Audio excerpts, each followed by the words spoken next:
Hi, I'm Buck Shelford, and I know that losing weight can be a daunting process.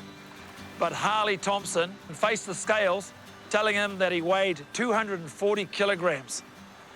So Harley went for a walk, then a swim, and this led to a small triathlon. Now Harley is training for Iron Māori, a half Ironman. All because Harley Thompson decided it was time to put one foot in front of the other. I want to be the best 154 kg athlete there is. And I'm sure I could be a world champion at that category.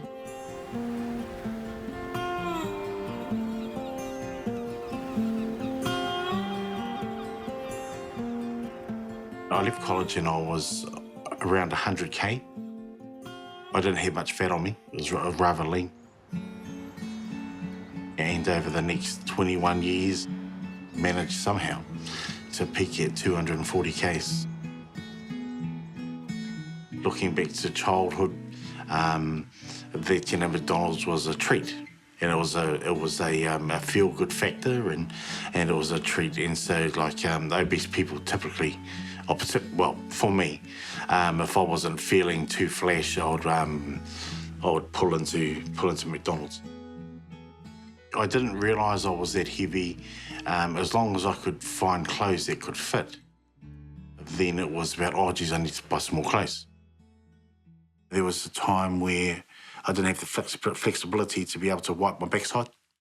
And so what I did is that I trained myself to eat during the morning.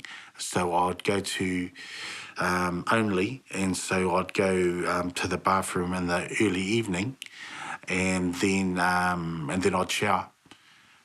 So because I was unable to do that. Yeah, and you'd think that even then, that at that stage that you'd go, oh, geez, I need to do something. But I was like that for probably 9 months. I've gone to bed and I've got a fright and woken up and been on the side of the bed and just said to the higher power, whoever that may be, or she may be, that if I make it through the night, I will change my ways in the morning. I call it obesity logic.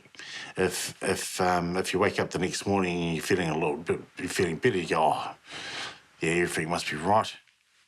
When we were married, he was still, he was weighing in at 130 kilos there. That's not a small man. It's not a small man. And it kind of he just started getting bigger and bigger and bigger over the years. It was at his 40th birthday, and basically when his friend said to him, bro, we're really concerned about you. We don't want to come back and see you in a box. And he said it just snapped. And it was like, yes, I'm 40 years old. I want to see my daughter have her 21st. I want to see my grandchildren and her get married and all of those things,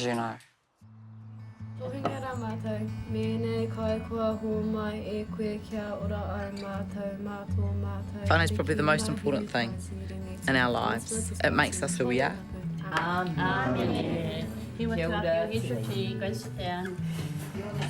But it is one of those things about families, often with him, what do you do?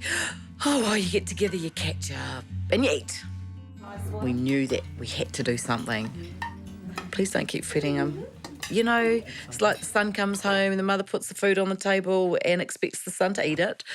It's like, yep. And, and then the son goes to the aunties and the auntie expects the same thing. And then to this one, and it's like, actually, so we've just had 3 meals in one night. TK, can you get yours? Well, I was looking at all options. There's gastric bypass, and gastric bypass is that, in the old days they used to call it stomach stable. For myself, I was certainly turned down because I was too heavy and there was nobody would put me under. So I went on a regime to lose an amount of weight that would enable me to do it. I ended up studying hypnotherapy to try and work out why I was doing things. As an obese person, I've leaned on excuses a lot. So it was a huge honesty call, really. I was really going from couch, and so I had to be quite structured in the way that I prepared. You know, we're not just talking, oh, you need to lose 5 kilos and then we'll be all good. It wasn't something like that. It was more, I don't know, 60 kilos. Generally, Monday to Friday, I don't eat bread, I don't eat cereals. So I look at it's food, if it hasn't had a life force, I shouldn't be eating it. So what I mean is, like, you know, fruit has a life force that's lived. Vegetables have had a life force that's lived. I realised that I needed to be progressive, but start slowly. And just to, you know, one foot in front of the other. Don't decide to change lifestyle, and then that ends up putting you in the ground because you go and overdo it. By the time Harley had lost all that weight, so the anaesthetist would actually put him under, he said to him, you know what, mate? You don't need me. You don't need this. Oh, I'm just fortunate that I came to a place where I could do that. Because, you know, a lot of people don't get that opportunity. They end up carking it, so, yeah.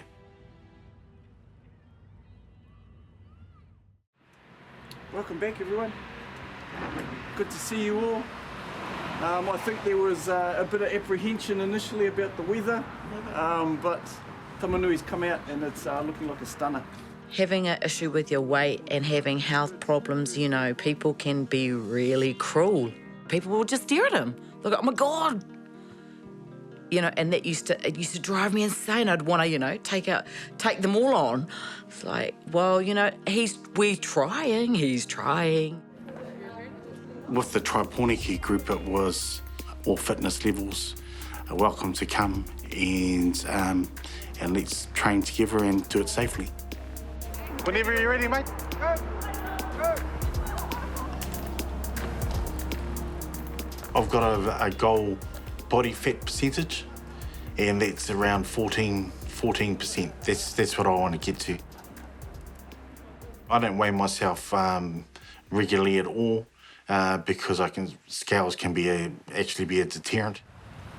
For me, I just got a string, and I put it around my waist, and then once I've had 3 weeks consistent that the string's getting smaller, then I'll cut the end off of it, and that's how I work it. And so I only jump on the scales if I have to for a doctor's appointment or so forth. Because now it's actually not about a weight loss journey, it's about a health journey.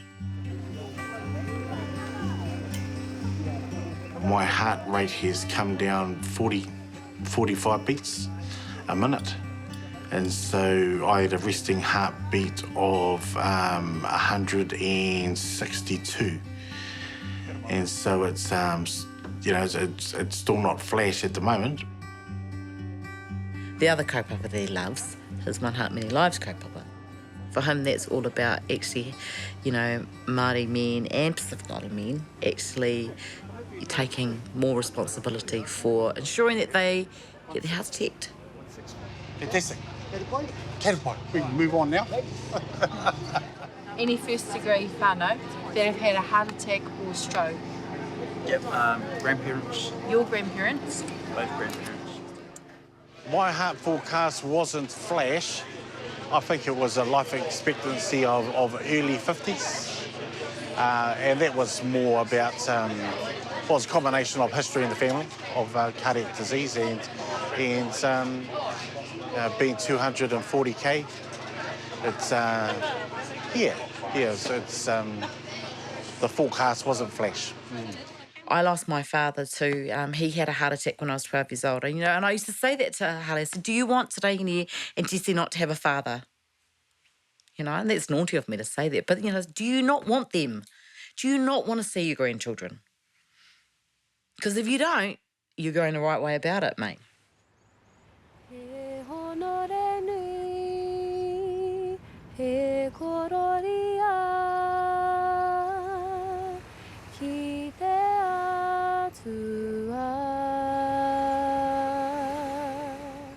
He used to tell me that, you know, I'm doing this for you and Mum, like stuff like that. And I'd be like, I don't even see why you need to change. Like, you're awesome just how you are. I remember one of the things he first told me is that he wanted to actually not sit in the car and watch me play at the park and actually get out with me and, you know, like play with me. Because he never used to be able to do that. This journey is about Tarehine, is about Carolyn, is about Jessie, our oldest girl. But I brought it back to actually, I've got to do it for myself. And if I do it for myself, well, then I'll be all right for the family. Yeah. And I had to accept that there were going to be people that are going to think that there's no way that I could go forward and do a half iron. And but I know that it wasn't about them. Okay. Oh, no, I had a bit of an accident. I twisted my knee. Got out of the cab and rolled my knee in a drain. I was pretty confident that there wasn't any major damage, but there was certainly some deep bruising there, and so needed to ice it straight away. And the timing of it being 2 days out from the event certainly added a fair amount of pressure.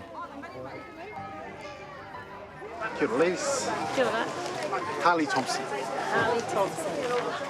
The journey to the start is the hardest part. Okay, Harley, take your number around here to the lady and she'll give you your timing chip, okay? Kia ora. Thank you very much. All the best for tomorrow. 263.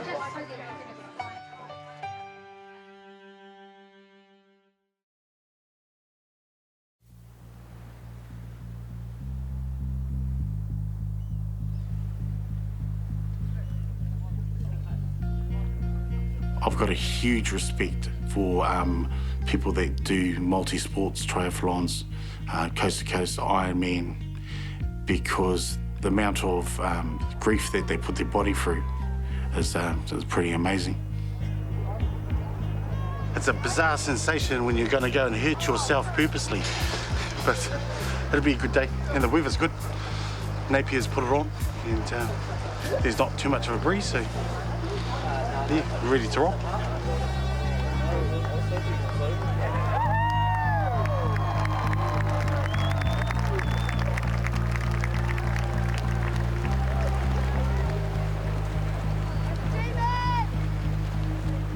You always think that you can do it, and you always have that constant battle going, oh, what are you doing this for? There's numerous times that you want to give up, but I know that I'm not going to. I didn't even know that Māori people would be interested in doing some form of triathlon event. I was blown away by it completely. It changed my my view and my perspective about actually, you know, what type of activity anybody can do. They're all promoting, you know, being active and being healthy, and man, you know, it's people of all shapes and sizes do it. And it's not about winning. That's the thing. You know, for him, it was not about winning. I just need to finish it. He just needed to finish it. We've got Tirohia Bridger from Radio Kahamunu, supported by her whānau. The race organiser, she's like the mother. She's like the mother of the day. And for her, it's not over until the last person comes home. Why Aiamari's worked is people have seen people that look just like them from the sideline, and the next year they've thought, right, I'm going to do it. If he can do it, I can do it. And usually it's people that are bigger than them, and they're sitting here thinking, well, look at my size, you know, what's my excuse? It's not about the beautification of your body, it's about keeping your weight at a healthy range so that your organs are not stressed. Chain slipped.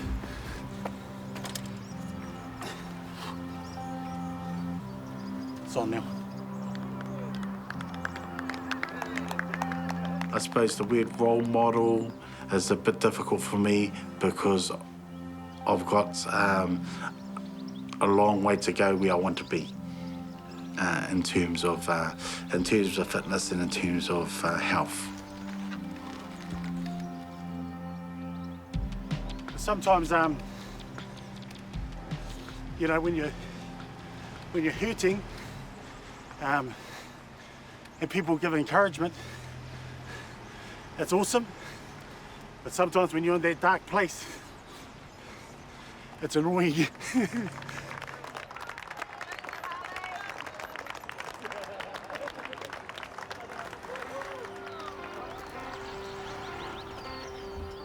When you invite the pain, well, then it's your friend.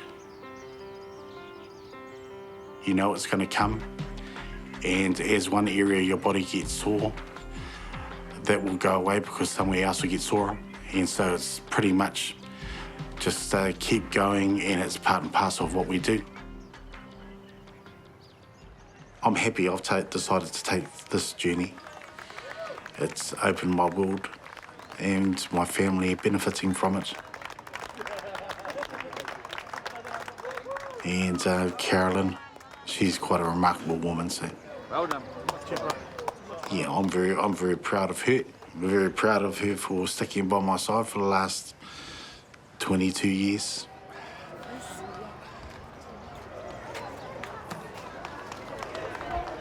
He kind of knows how far he can push himself and his own body. You know, he's lived in it long enough. He gets jet planes today. Lots of jet planes. As many as he likes. As many as he likes. He's just got to finish. Yeah, hopefully he'll finish. So then you can eat whatever you want to eat as well. My nephew Michael, he stayed with me supported me through the entire walk. We were talking rubbish half the time, but it was nice just to take the thought patterns away from the different aches and pains. My nephew Michael has been going, how's the knee? Yeah, I just finished saying to him, if you ask me how that knee is again, my knee's going to end up in your back. But anyway, no, it's yeah, it's a bit sore, a little bit sore. For those that are obese at the moment, let's call it fat. Let's call it what it is. I know what you're going through, and just make the decision. You're going to make some changes. You don't have to map out everything straight away, but just do something small. Victory is sweet. Last lap, last lap. It's a wonderful way to spend weekends as well, training for. It's better than treating a hangover, that's for sure. Today is certainly a day that I'll remember for a long time. It's another event that I can tick off. Which one? To be completely honest, if he had started and got halfway through something and had to pull out, that would have hurt him more. He was broken, but there was nothing that was going to stop him from crossing that line. Even if it had taken him another day, he was going to do it. Kia ora whānau. Harley Thompson. Kia ora, brother. Coming into transition for the last time. It was very emotional, really, coming around the bend, but it was a remarkable way to end the day, to be welcomed in by the whānau and mates. Yeah, and to have Carolyn there was a special moment as well, and something that I'll cherish forever.